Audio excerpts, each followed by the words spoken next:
ಚಲಿಸ್ತಾ ಇದ್ದ ಬಸ್ನಲ್ಲಿ ಇದ್ದಕ್ಕಿದ್ದ ಹಾಗೆ ಬೆಂಕಿ ಕಾಣಿಸಿಕೊಂಡಿರುವಂತಹ ಘಟನೆಯೊಂದು ಸಾಗರದಲ್ಲಿ ಸಂಭವಿಸಿದೆ. ಶಿವಮೊಗ್ಗ ಜಿಲ್ಲೆಯ ಸಾಗರ ಪಟ್ಟಣದಲ್ಲಿ ಆದಂತಹ ದುರ್ಘಟನೆ ಇದು.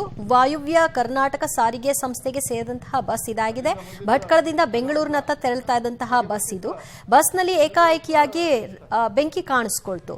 ರಸ್ತೆ ಪಕ್ಕಕ್ಕೆ ಬಸ್ ಅನ್ನ ನಿಲ್ಲಿಸಿ ಚಾಲಕ ಸಮಯ ಪ್ರಜ್ಞೆಯನ್ನ ಮರೆದಿದ್ದಾರೆ. ಬಸ್ನಲ್ಲಿದ್ದಂತಹ ಒಟ್ಟು 12 ಪ್ರಯಾಣಿಕರು ಕೂಡ ಈ ಸಂದರ್ಭದಲ್ಲಿ ಬಚಾವಾಗಿದ್ದಾರೆ. ಬೆಂಕಿ ನಂದಿಸಿದ್ದಾರೆ ಅಗ್ನಿಶಾಮಕ ಸಿಬ್ಬಂದಿಗಳು. ಸದ್ಯ ಯಾವುದೇ ರೀತಿಯಾದಂತಹ ಆತಂಕಗಳು ಇಲ್ಲ. ಇದರಿಂದ ಏನು ಕೂಡ ಅನಾಹುತಗಳು ಜರುಗಿಲ್ಲ.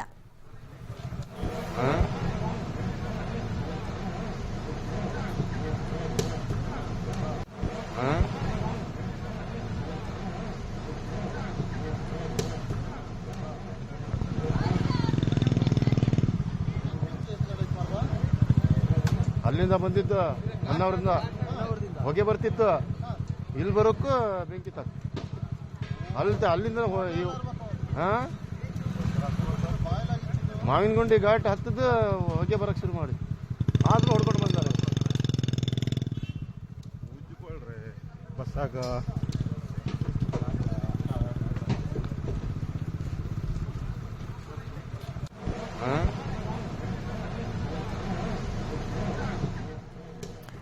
ಸಂಪೂರ್ಣವಾಗಿ ಬಸ್ನ ಒಳಗಿನ ಪೋರ್ಷನ್ ಸುಟ್ಟು ಹೋಗಿರೋದನ್ನ ನಾವು ದೃಶ್ಯದಲ್ಲಿ ನೋಡ್ತಾ ಇದ್ದೀವಿ.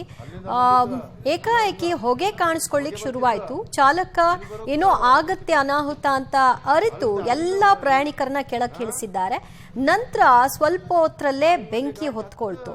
ಬೆಂಕಿ ಹೊತ್ಕೊಳ್ತಿದ್ದ ಹಾಗೆ ಅಗ್ನಿಶಾಮಕ ಸಿಬ್ಬಂದಿಗಳು ಸ್ಥಳಕ್ಕೆ ಬಂದು ಬೆಂಕಿಯನ್ನ ನಂದಿಸಿದ್ದಾರೆ. 12 ಪ್ರಯಾಣಿಕರು ಚಾಲಕ ಸೇರಿದಂತೆ ಬಚಾವಾಗಿದ್ದಾರೆ.